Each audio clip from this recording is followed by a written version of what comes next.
Hello and welcome to Next Stop News.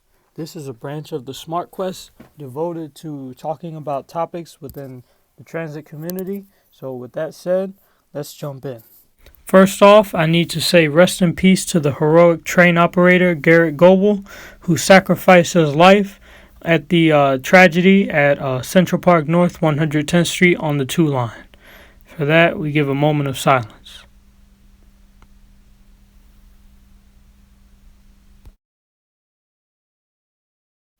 Last time we started with the buses and concluded with the trains. This time we'll do things a bit differently. We will do an update on the status of the train lines with and without the pandemic. With the pandemic, the B, C, W, Z, and shuttle are suspended. So the A, D, J, N, and Q are replacing them. The intervals could be anywhere between 10 and 30 minutes per train. And because there's not many crews available due to the pandemic, and there are many local diversions like the aforementioned lines. However, the Q remains express. So the A is running R46s and R179s only, the G is full length, and the N and Q are mostly R46.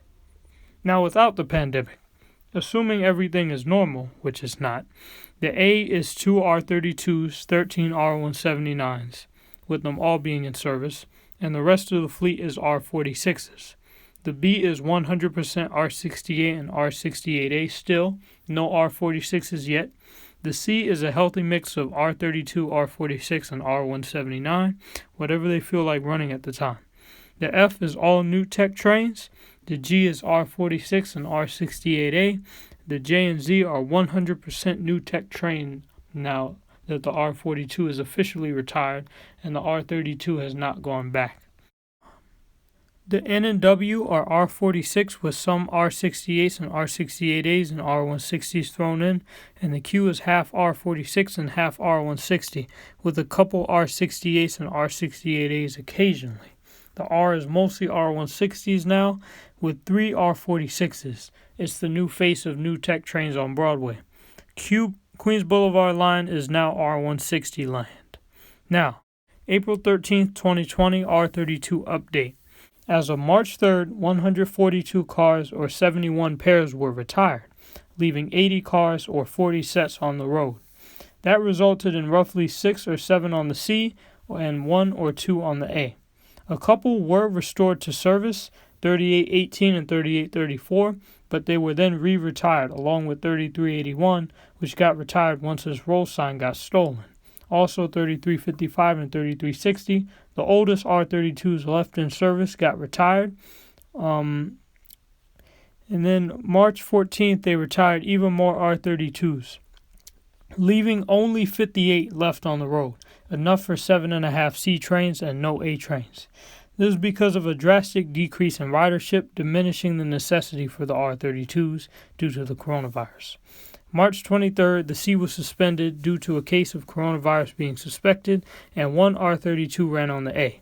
I thought they did this to finish off the R32s for good, but not so. Then 16 cars, or 2 trains, were reactivated, leaving 74 R32s on the road, 9 1/4 R32s in usability. They were then 3 to 4 R32s running on the C until they were suspended in the week of April 5th. The C was resuspended and replaced with the A, as it is right now. Currently, all R32s are out of service until the pandemic ends, if it does. The R32's fate is up in the air as of now. I just hope that they do a final run, and I hope that they choose a reasonable line, and a good line at the same time, like the F. Some, particularly on the forums, have been speculating that there will very well be a car shortage on the A and C. Well, what I believe they should do is take about 5.5 R179s and take them out of East New York Yard and put them in Pitkin Yard. And the rest can be R46s, because nobody's talking about the fact that the J has a surplus of R179s sitting around in East New York Yard. I did think about it a couple times, but that's been slipping my mind as well. I mean, for me, I believe it's not a good idea to retire the R32s. And this is not coming from a biased standpoint. I had 5 long years to enjoy them. I mean, yes, it works if you retire the R32s, if you do the math. thinking in a simple mindset, 318 does cancel 272 and annex to it, but you have to still factor in other things, such as the return of the W siphoning more cars, and I'll explain what I mean. They had to borrow cars from Jamaica to facilitate the revival of the W. And therefore, Jamaica got some R46s. Oh, so that's how they did that. They got some R46s from Pitkin with the surplus of R179s. And also, the R179s are known to still, however, be unreliable. And the R46s are 45 years old. They were built in 1975. So they're not. So the R46s, they only got 5 more years left, and then they want to run them into the ground. And coronavirus. Coronavirus might make it difficult to manufacture and deliver the R211s. So we might not even get R211s right now. Do the R32s need to be kept as a consistent fleet? No, but they should keep 80 to 100 cars in reserve for emergencies. Then they'll be good. But the way I can see them doing this is running R46s and R179s on the ANC, and then potentially giving more R179s from East New York to 207th Street Yard. The J&Z will be unaffected by this if they do it right. I'm glad I got my R32A to Far Rockaway Railfan window ride in, whatever happens. R179s. 3030 entered service on February 7th, and 3040 entered service on March 25th, having started burn-in testing on March 9th. The order has now been completed, and all 318 cars are in service, so I'm very happy. Siemens on the R. On February 26th, the second pair of Revenue R160B Siemens debuted on the R, in a swap with the Q for R46s. Then until March 7th, they poured in until only 3 R46Rs were left, or 24 cars. The only ones that currently haven't transferred are 8888, 8913, 8942, 9002, 9008, and 9018, which totals 3 trains when you add them together. So apparently, from what I've heard, they've taken a break until the end of March. So what the plan is they're just going to wait till the end of March, and then once that happens, they're going to resume the swap. Presumably, they're going to put the last 3 Siemens together and send them out to Jamaica, and in turn get R46s to replace them. That's enough to replace the R46s at Jamaica and wrap it up once and for all, so I can finally go back to bed. Meanwhile, the R46s which remain on the R are 5498 to 5501, which is the lowest pair, 5506 to 5509, 5570 to 5577, 5734 to 37, and 5802 to 5805. If you see them on the N, Q, and W, please let me know. And also, again with the strip maps. Never thought it would come to this, but the white strip maps we become accustomed to on the 1 line may be beginning to get replaced by black ones, which were spotted on 2255, 1852, and also 2166 to 2170. And by the way, 2255 is my favorite car, so I'm happy about that. The map features some adjustments which the early 2016 one doesn't hold, like the reopened WTC Cortlandt station, and I'm pretty sure the return of the W as well. The white strip maps common on the one for 4 years will slowly be overcome by the original color, so they'll match the ones on the 6, which are also black. I wonder if 2475 strip maps were inspiring for 240th Street Yard to make this decision to revert back to black, but I'm okay with it. Speaking of 2475, by the way, that train now has red stickers again on the sides. And also, other than that, it's not a big deal, so we'll jump into more pressing matters. CBTC on Queens Boulevard line. CBTC on Queens Boulevard line will be activated on March 2021. Now that the EF, M, and R have all obtained equipment which is compatible with the software, it'll be no problem to coordinate with. As you know, this software will make packed E and F trains run faster and more frequently, as well as increase reliability. Thales is making the CBTC software, and it will be the 3rd generation of CBTC, the first 2 being the L and the 7. The way it works on the 7, according to my observations, is that with computerized screens, equipment on board, tachometers on the train and tracks which communicate with the transponders to tell other trains the location of that particular train, and no signals required. That's how the operation happens. This is a system of relativity. Everything is affected relative to everything else. For this reason, you could have 7 trains at Queensboro Plaza literally right on top of each other. Anyways, the system is ready to be launched sooner than later now that 98% of the fleet is R160, with the E, F, and M having 100% R160 fleet and the R only having 3 R46s left, as I mentioned earlier, which will inevitably be swapped out for 3 R160B Siemens numbered between 8888 and 9022 at the end of March, like I said before.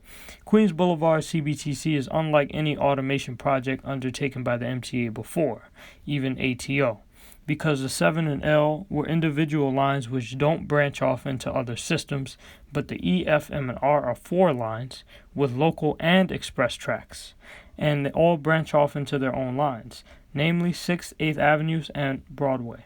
Also, it's open space. It's a corridor. I hope the project is successful because I'd like to see the full potential of the project. Also, last I heard, 8837 was left in Coney Island Yard to do testing on the Culver line, which is also slated to get CBTC, probably for the F Express. Man, the F is so boring without those R46s. But seeing a Siemens at Smith & Ninth will be awesome. After 70 years, they were finally going to upgrade the signal system on the Culver line, but that got canceled probably due to the coronavirus as well.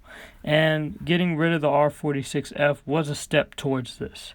I know no more R46s on the F is tough because it's something which has been around for over 45 years, but it was a necessary step towards progress. This will result in a faster and more frequent and reliable F train which will benefit Culver riders. The F line riders are going to be very happy at the end of the day. They're not going to be happy right now when the construction does happen after this whole coronavirus thing dies off, if it does die off, but the end result will make them happy. MCI replacements. On March 10, 2020, 1300 went live at the Prevost facility.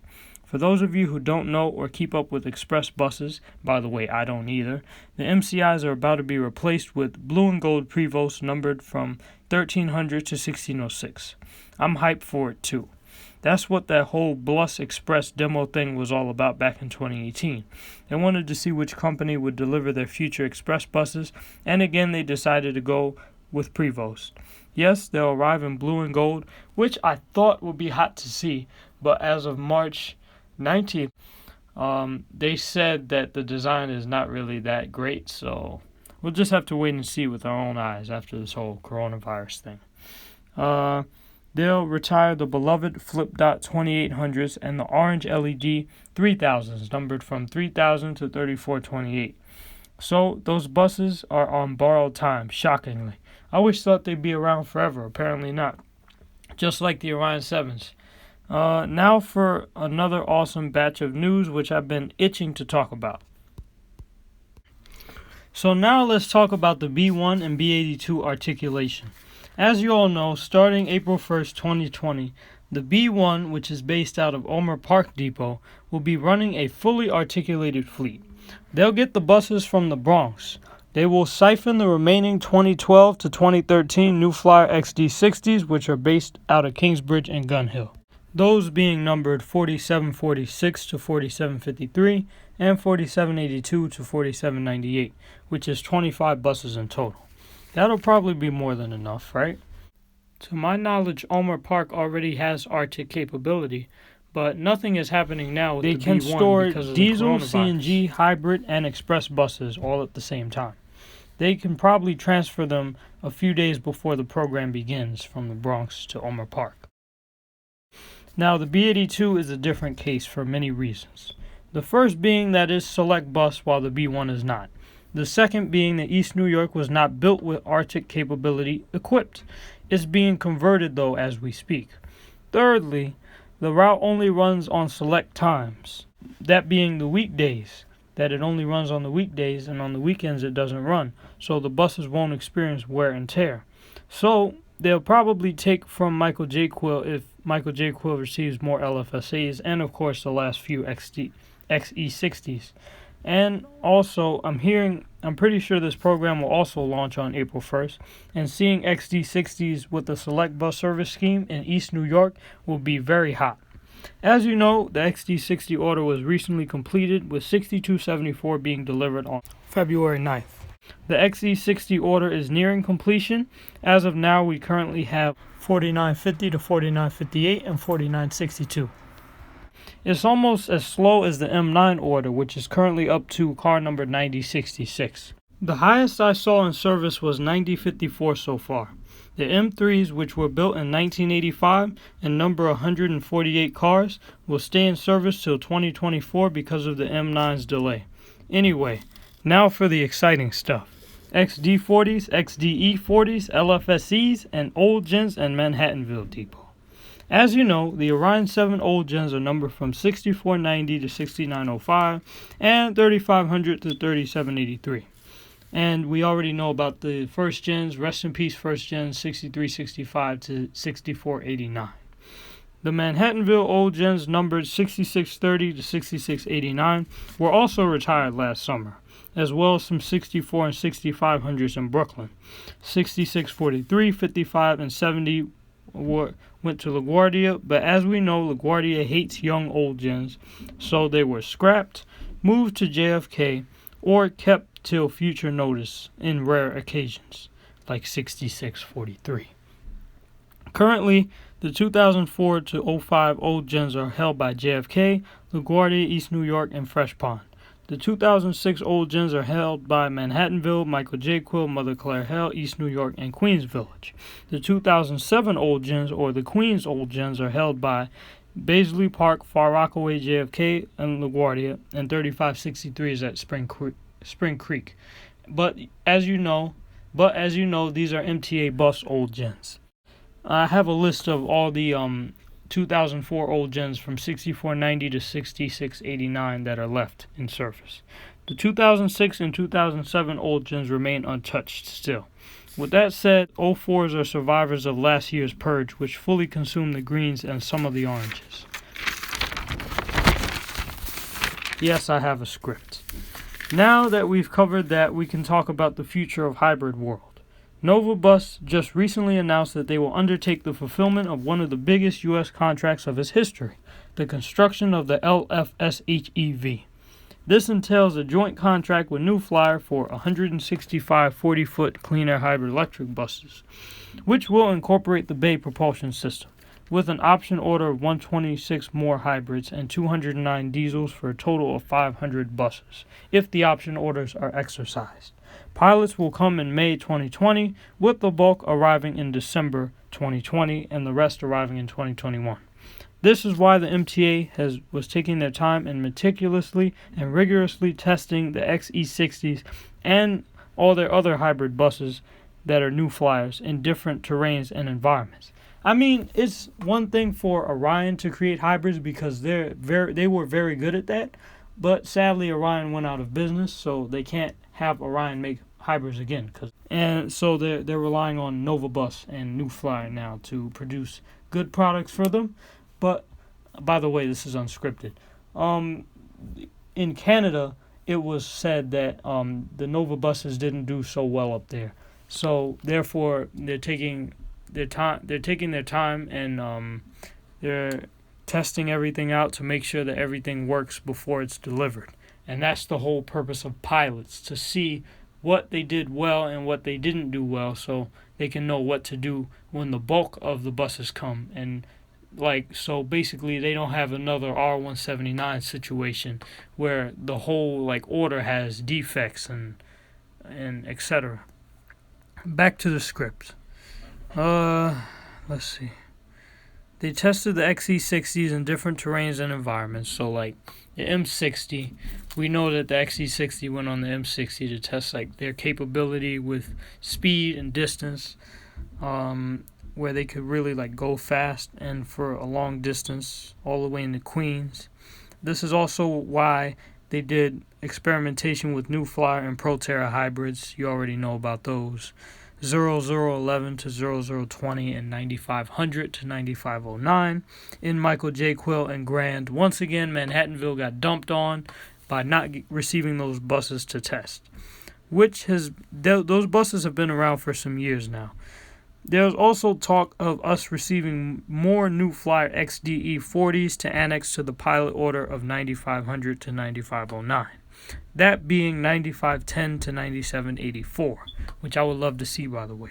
I also wonder what happened to the option XD40 order that was going to be numbered from 7851 to 7905. And what would the LFSEs? I presume that the LFSEs would be numbered from 8755 to 9499, but that's just me. I don't know. We just have to wait and see. As of the day I wrote this, which is March 16th, some old gens were transferred from Manhattanville to Michael J. Quill, numbered from 6748 to 6751. That leaves 6690 to 6728 at Manhattanville, which is 38 buses. I don't know, Manhattanville always gets the short end of the stick for some reason, especially now, us losing our greens and oranges for more clunkers and not getting any blue buses whatsoever. The only thing we have right now are old gens, Omni, and an all-Orion reputation. The only depot that has it worse than us is Eastchester, but even they have it better because everyone visits them to see the retired buses. Anyway, the Nova released the rendering on February 28th. I gotta say, it looks hot, and I'm hyped up for it. And I could tell that Nova is excited as well. I just hope that Manhattanville gets a portion of this order. If not, then the XDE 40 order. I even heard from an Instagrammer named Trackwork that even the next gens can be visited by this order. And by visited, I mean retired. That would be the 3800 to 3959 batch. Just in case, I would take pictures of them if I were you. We're going to have clean air hybrid electric buses. But even this order could be delayed due to your friend and mine, coronavirus. Just like the R211s. So, as you guys know, we are all going through the midst of a huge global pandemic, which I already mentioned several times in the video. And I wanted to do an update in the video concerning the virus, much like the news channels do. But I figured that I would be way behind the curve, no pun intended, if I even tried. But I will try. But once the video is ready to release, then I'll do an update so I could be up to date. But anyways, if this whole quarantine thing ends in the spring or summer, which it doesn't have to, but hopefully if it does, then I have some bus and train plans planned. If we go back to school, that's why I was really upset about the school potentially being canceled. So, and also because I do miss learning and socialness, and I do miss it. And my senior class is up in the air because I'm part of the class of 2020, so my fate is uncertain as of now. So, anyways, that I do have a couple things planned. Have the Smartquest, which is going to have the Gen mission and the OG plan, the old Gen plan. The LFS Quest is also going to be in there. We're going to get some reviews. The first review that's going to be coming out is the 2015 LFS review. And then after that, you might see a 2015 XD40 review to get those out of the way. Though, if we do reviews, those are going to be the first ones you'll see. You're also going to get the R42 retirement play-by-play. Smartquest. Smartquest is already out. It has 7 episodes. Go watch all 7. They're really good. I'm trying to organize them into a playlist as of now. 8, 9, and 10 currently can't come out because we're under quarantine and I do need to be outside to film those. I cannot rely on previously recorded footage because I do not have enough. I need to gain more. So 8 is basically going to be revolved around Man in the Hood. 9 is going to be revolved around Electro, and 10 is going to be revolved around both Electro and KT. But 10 is going to be a really good episode. And then after that, it's just free-for-all. But here's the thing. 9 and 10 are not going to be in the same season. 9 is the end of Season 1, and 10 is the beginning of Season 2. So I'm sure you'll enjoy it. So take the proper precautions. Wash your hands. Don't touch your face. I just have to stop touching my beard hair right now. Cough or sneeze into your elbow. Stay home. And if you do come out, wear a mask. Practice 3 to 6 feet of social distancing and stay away from the elderly, especially if you're sick. They need to be protected the most, man. Now, hope you enjoy it. Please subscribe, stay blessed, and go watch the Smartquest, man. Oh, wait. One more thing I forgot, because things keep changing so quickly in the community. Supposedly 10 R32s were put into work service, and also buses in the Bronx are crazy right now, so they're taking loans from Manhattan and even Staten Island. But don't you dare go check it out because of the quarantine and risk getting COVID-19. Better off staying in your house than doing something dumb and putting your own life at risk. With that said, please subscribe and stay blessed.